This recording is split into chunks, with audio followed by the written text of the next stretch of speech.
ইয়ামা ইয়াবাসুমুল্লাহ জামিয়া, যেদিন তাদের সবাইকে তিনি একত্রিত করবেন, সবাইকে তুলবেন, কেউ এড়িয়ে থাকবে না, সবাই উঠবে মাঠে, কেউ কোথাও লুকিয়ে থাকতে পারবে না। ইয়ামা ইয়াবাসুমুল্লাহ জামিয়া, সেদিন তাদের সবাইকে আল্লাহ হাসরের ময়দানে তুলবেন। ফায়ুনাব্বিহুম বিমা আমিলু, তারপর তিনি তাদের খবর দিবেন যা তারা দুনিয়াতে করতেছিল।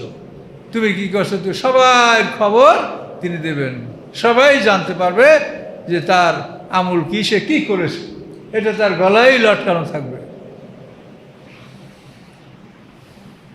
আল্লাহ বলেন আহাসাহুল্লাহ, তারা তাদের এগুলি ভুলে গেছে। আহাসাহুল্লাহ, আল্লাহ এগুলিকে গুনে গুনে রেখেছেন। ও নাসুহু, তারা এটা ভুলে গেছে। আপনি কত জীবনে ভালো মন্দ করছেন, হয়তো বিশেষ কোনো ঘটনাগুলি মনে থাকতে পারে, কিন্তু সবগুলো যে কারো মনে আছে এটা তো আমরা বলতে পারবো না। একটা জীবনে মানুষ 50, 60, 70, 80, 100 বছরে যে কাজগুলো করে, এগুলি কি সব মেমোরিতে রাখা সম্ভব? তো আল্লাহ সেই জন্য বলেন যে আমি তাদের আমল সম্পর্কে খবর দিব। আহাসাহুল্লাহু, আল্লাহ বলেন আল্লাহগুলো গুনে গুনে রেখেছেন। ওর নাসুহু, ওরা তো ভুলে গেছে, ওর নিজের আমলগুলি নিজে ভুলে গেছে, কিন্তু আল্লাহগুলোকে গুনে গুনে সংরক্ষণ করেছে, 1, 2, 3 গুনে গুনে, কোনো রকম এটাই কোনো আল্লাহ ভুল করেননি। এভাবে আমল নামায় এগুলো লিপিবদ্ধ করা আছে। আল্লাহর কথায় কোনো সন্দেহ আছে? তো মানুষ আমরা কোন পথে চলছি ভেবে দেখেন। আল্লাহ আলা কুল্লি শাইইন শাহিদ, আল্লাহ তাআলা সকল বিষয়ের উপরে তিনি দর্শক, অবজারভার, তিনি সব দেখছেন। তিনি এমন একটা অবস্থানে আছেন যে তার এই সমস্ত সৃষ্টিকুলকে তিনি দেখতে পাচ্ছেন, তার দৃষ্টির বাইরে কেউ না। আল্লাহ আলা কুল্লি শাইইন শাহিদ, আল্লাহ তাআলা সকল বিষয়ের উপরে তিনি সাক্ষী, তিনি উপস্থিত, তিনি পর্যবেক্ষক, তিনি দর্শক, তিনি দেখতেছেন।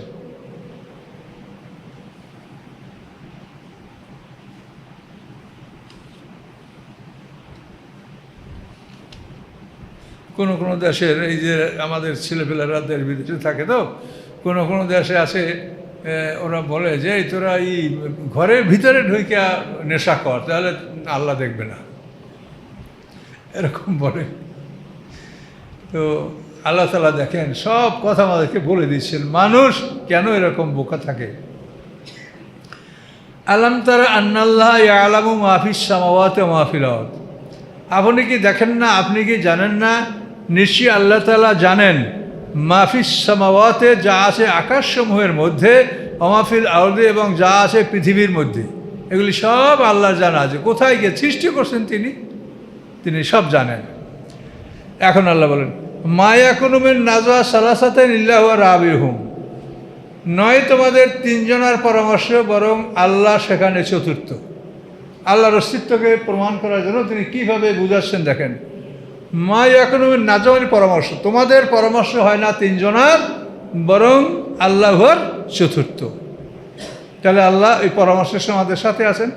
ওয়ালা খামসাতেন, এবং নয় তোমাদের 5 জনের পরামর্শ, ইল্লা সাদিসু হুম, বরং আল্লাহ তার ষষ্ঠ।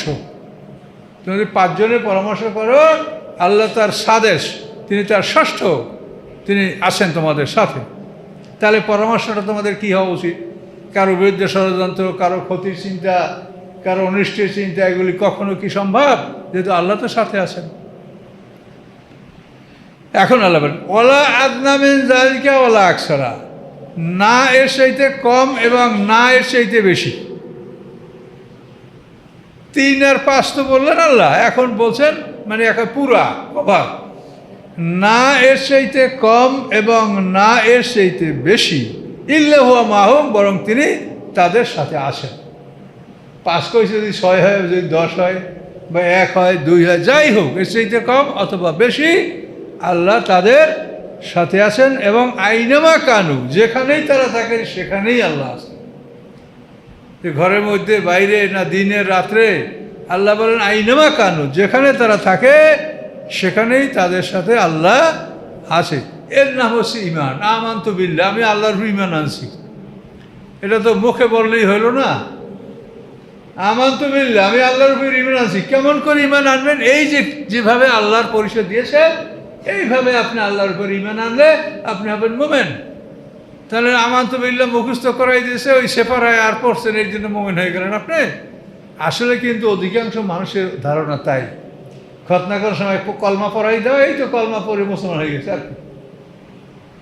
তাহলে ঈমান কথাটা কি এটা বুঝতে হবে, যে আল্লাহর পরিচয় যেভাবে আসে সেভাবে আল্লাহকে আপনার বিশ্বাস করতে হবে। সুম্মা ইউনাব্বিউহুম বিমা আমিলু ইয়াউমাল কিয়ামা, আল্লাহ তাদের সাথে আসেন অথবা তিনি খবর দিবেন বিমা আমিলু, উহা সম্পর্কে যা তারা করেছে, ইয়াউমাল কিয়ামা, কিয়ামতের দিন। কিয়ামতের দিন প্রত্যেকটা মানুষের তার কর্ম সম্পর্কে আল্লাহ তাআলা খবর দিবেন, যে তুমি এটা করেছো, তুমি এটা করেছো, সবই লেখা আছে আমলনামায় সুরক্ষিতভাবে সুন্দরভাবে।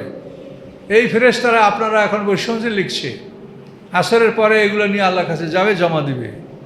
ওই সময় একদল আসবে, ওরা রাতের আমল লিখবে, ওরা আবার ফজরের সময় চলে যাবে, আবার ফজরের সময় যারা আসে তারা এখন লেখে, এরা আসরের পরে যাবে। এভাবে দৈনিক 2 বার ফেরেশতা বদলি হয়, এবং রুটিনটা এভাবেই যে দিনের আমল যারা রাখে ওরা দিনের আমলই লেখে, আর রাতের আমল যারা রাখে তারা রাতের আমলই লেখে। কিরামান কাতিবিন ফেরেশতা 2 দল, এক দলে দিনের আমল লেখে আর এক দলে রাতের আমল লেখে, আর নাম হলো তাদের সম্মানিত লেখক দল, কিরামান কাতিবিন।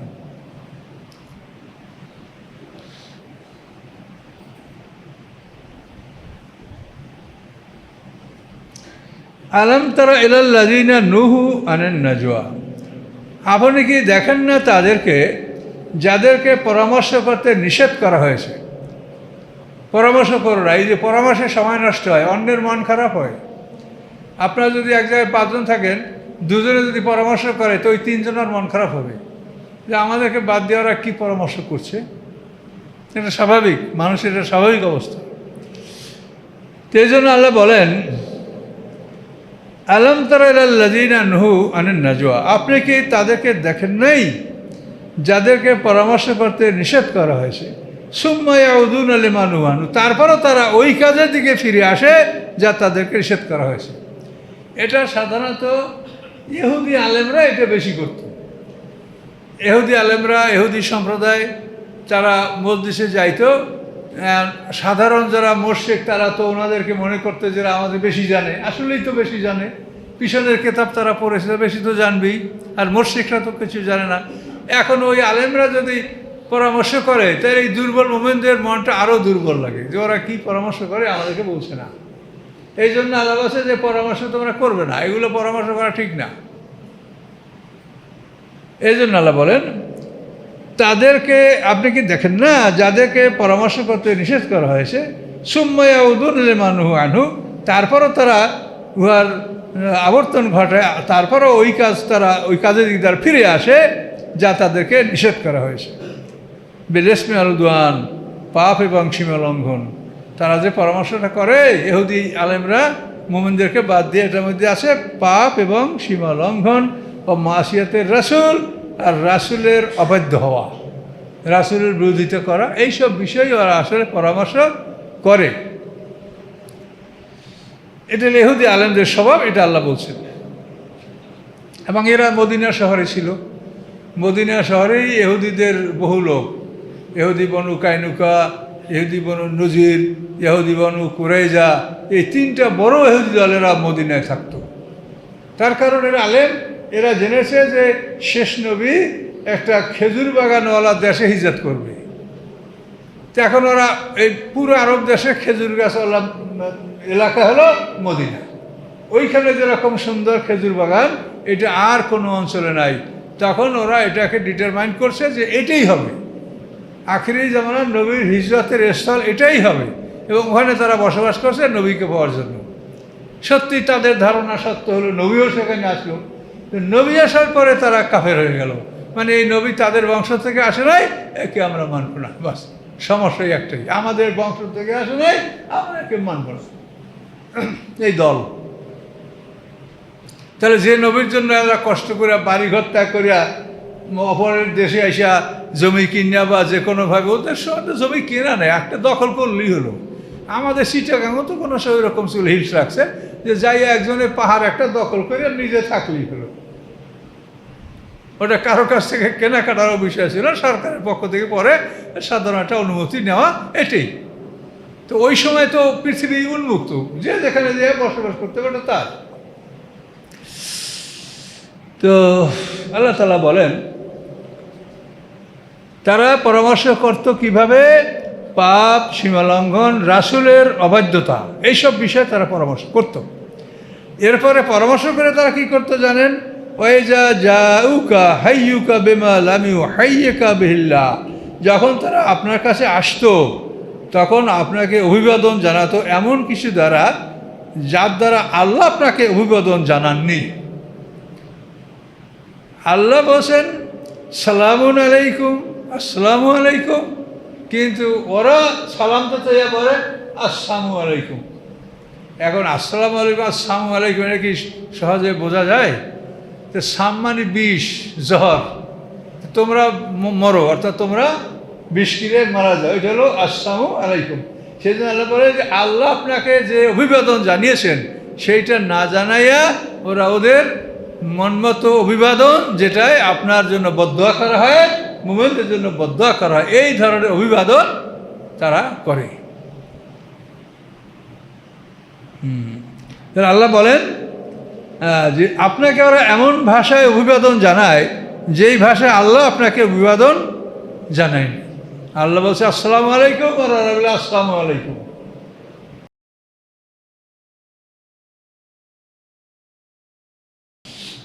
আচ্ছা, ওয়াকুলুনা ফি আনফুসিহিম, এবং তারা মনে মনে বলে লাউলা ইউআযিবুনা বিমা নাকুল, যে আমরা যা বলছি জন্য আল্লাহ আমাদেরকে শাস্তি দেন না কেন? আমরা তো এটা বলে যাচ্ছি, তো এটা যদি আল্লাহর কোনো ক্ষমতা থাকে আর মুহাম্মদ সাল্লাল্লাহু আলাইহি ওয়াসাল্লামকে তিনি ভালোবাসেন, তাহলে আমাদেরকে আল্লাহ শাস্তি দেন না কেন? ওরা আবার তাও বলে আমরা তো বলছি, কিন্তু আমাদেরকে তো আল্লাহ কিছু করে না। বিমা নাকুল, আমাদের এই কথার কারণে আল্লাহ শাস্তি দেন না কেন? তা আল্লাহ দিনা কেন? শোনো, হাসবুম জাহান্নাম, তোমাদের জন্য জাহান্নামই যথেষ্ট হবে।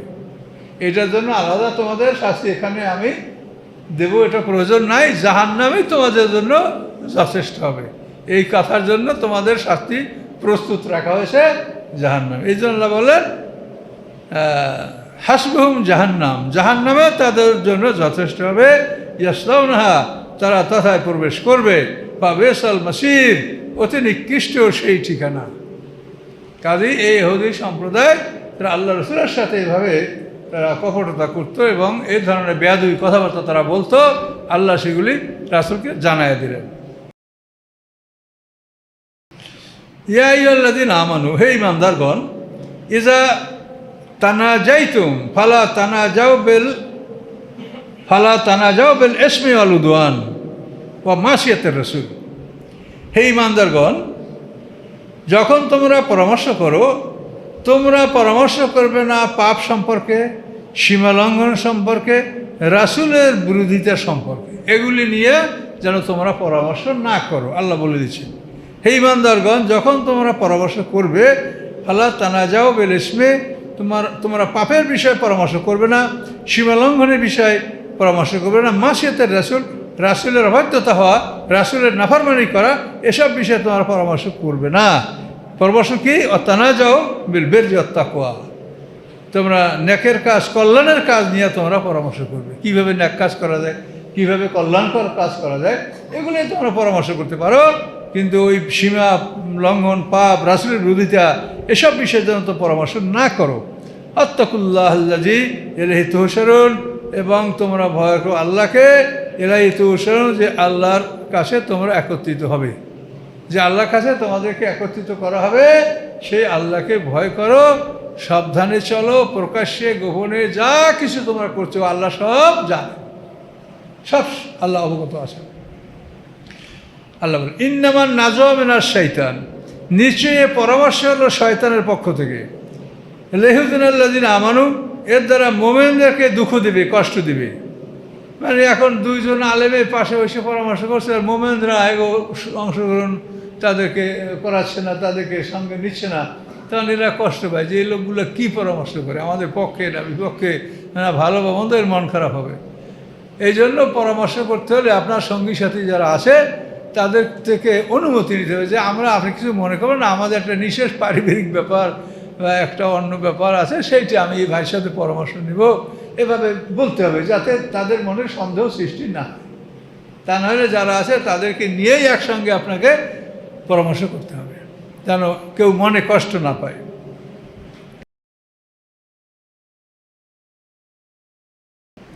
ইন্নামান নাজওয়া মিনাশ শয়তান, পরামর্শ শয়তানের পক্ষ থেকে হয়। লিহাজুনাল্লাযিনা আমানু, যে দ্বারা তারা মোমেনকে দুঃখ দেবে।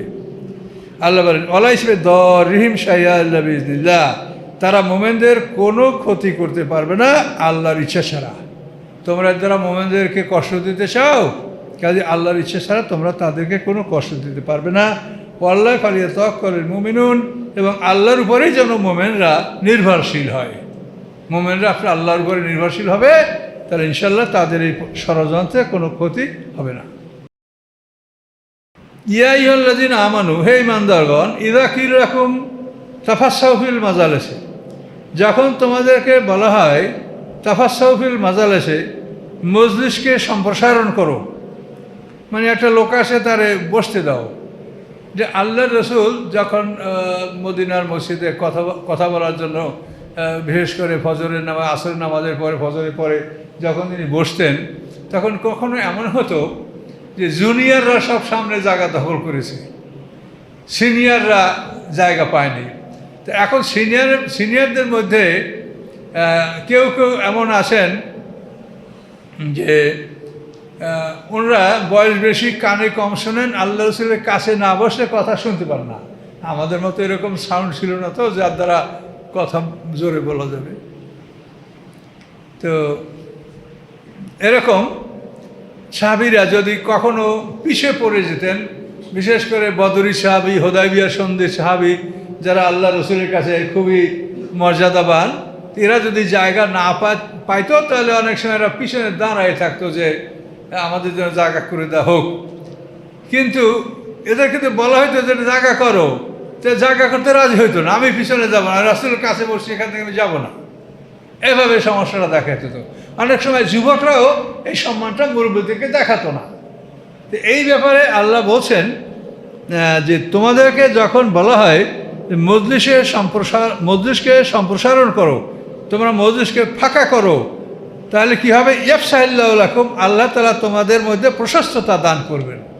তোমরা মজলিসকে প্রশস্ত করো, একটু কষ্ট করে ভাইকে বসতে দাও। আমরা তো এভাবে দাঁড়াই, এই হেরেমে যারা নামাজ পড়ছেন বলেন তো অবস্থাটা কী হয়, কীরকম চাফাচাফি করিয়া, পুরি বাপরে ভাই, চিন্তাই কর, মানে জান বাই হয়ে যাবে চাপে। হজের এই 2-1 দিন আগে হেরেমে নামাজ পড়তে কী অবস্থা, তো সবাই মনে হয় এটার মধ্যে পড়েছেন, দেখছেন যে কত ভয়ঙ্কর।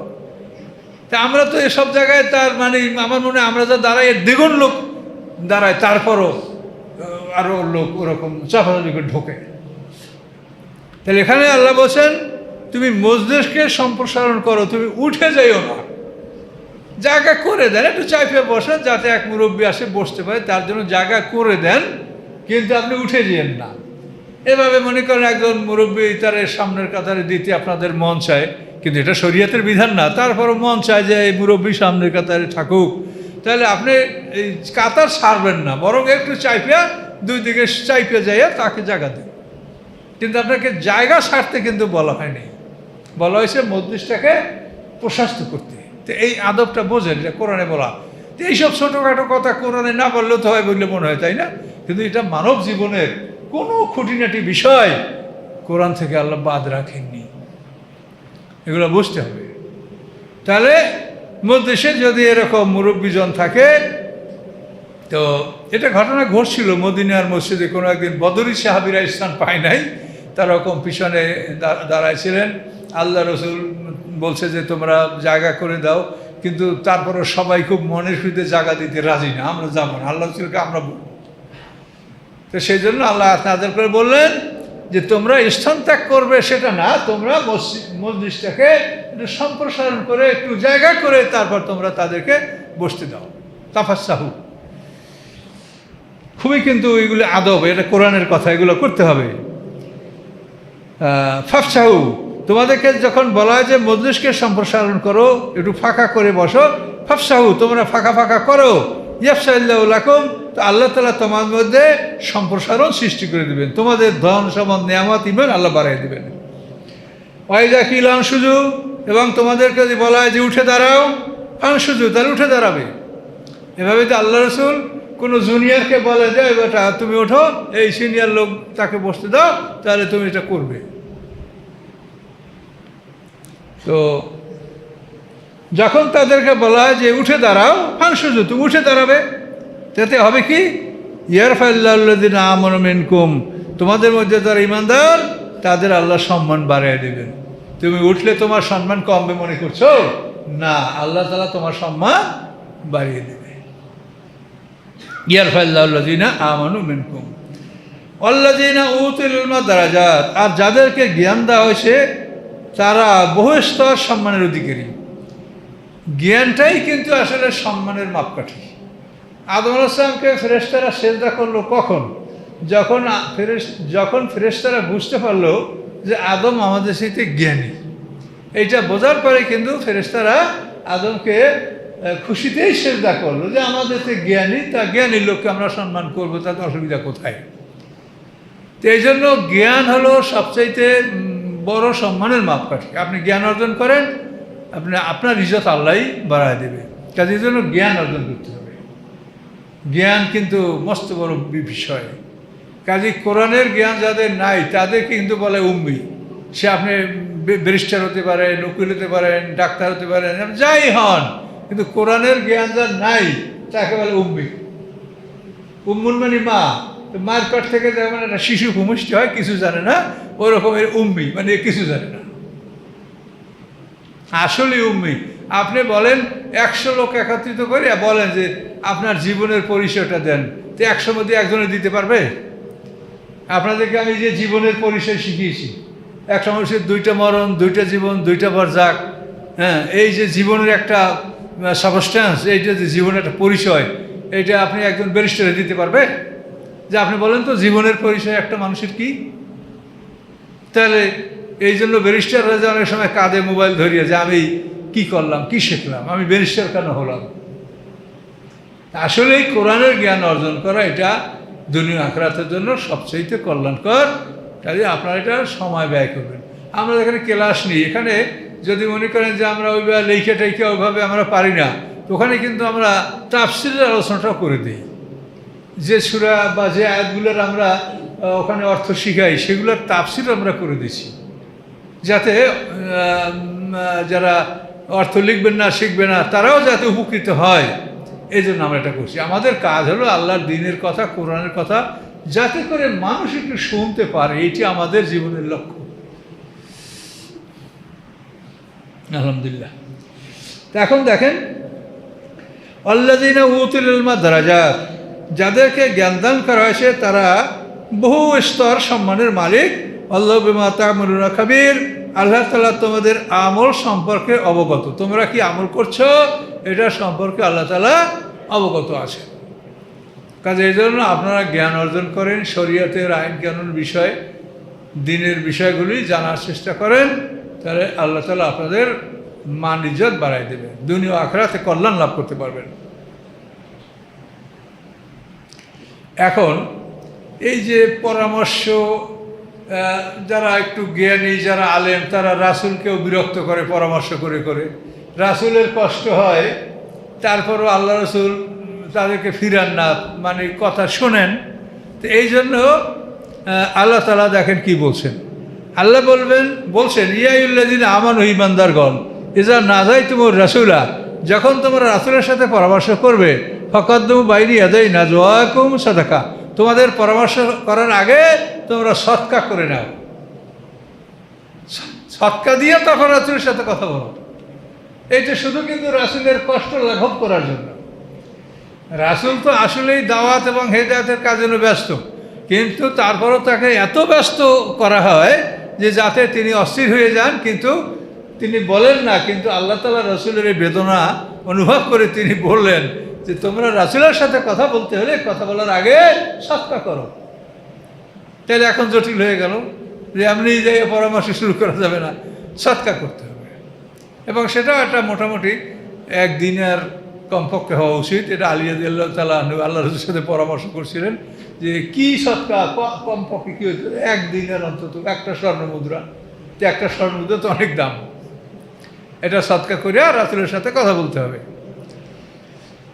এখন এইটা হওয়ার পরে এখন এরা খুবই ভয় পেয়ে গেল যে তাহলে রাসূলের সাথে কথা বলাটা বোধহয় অপরাধ, বা তার সাথে পরামর্শ করা বোধহয় যাবে না, তো আল্লাহ সদকা করে কথা বলতে বলতে তার মানিটা কি? এখন আল্লাহ বলেন জালিকা খায়রুল লাকুম আতহার, এটা তোমাদের জন্য ভালো এবং পবিত্রতম, এটা করলে তোমাদের ভালো এবং পবিত্রতম, সদকা দিয়ে কথা বলতে হবে। এখন আল্লাহ তাআলা পরক্ষণেই বললেন ফাল্লাম তাজিদু, যদি তোমরা সদকা করার মতো দান করার মতো কিছু না পাও, যদি না থাকে, ফাইনাল্লাহ গফুর রহিম, আল্লাহ তাআলা ক্ষমাশীল দয়াময়। এই আইনটা করে আল্লাহ এটা বেশি সময় স্থায়ী রাখেননি যে তাহলে মুসলমানদের বা মানুষের কষ্ট হবে, মানুষরা ভয়তে আল্লাহর সঙ্গে কথা বলবে না। সেই জন্য আল্লাহ বললেন যে যদি তোমরা দান করার মতো কিছু না পাও, তো আল্লাহ তাআলা ক্ষমাশীল দয়াময়, দান করতে হবে না, তবে তোমরা কথা সংক্ষেপে বলবা, প্রয়োজনীয় কথা বলবা, বেশি কথা বলবো না, যাতে আল্লাহ রাসূলের কষ্ট না হয়, সেই বিষয়টা তোমাদের লক্ষ্য রাখতে হবে। তার বিশ্রামের সময় তাকে তুমি দেখো না, একটা মানুষের আরাম বিরামের সময় থাকে, বিশ্রামের সময় থাকে, এগুলি বিবেচনা করে যেন রাসূলের সাথে কথা বলা হয়। এবং এটা সামাজিক বিধান, এটা অন্যদের সাথেও আপনারা কথাবার্তা বলতে গেলে এইসব বিষয়গুলো বিবেচনা করবেন। শেষ? আচ্ছা, তাহলে হোক, আমরা 12 নম্বর আয়াত পর্যন্ত চলে আসছি। মুজাদালা 12 নম্বর।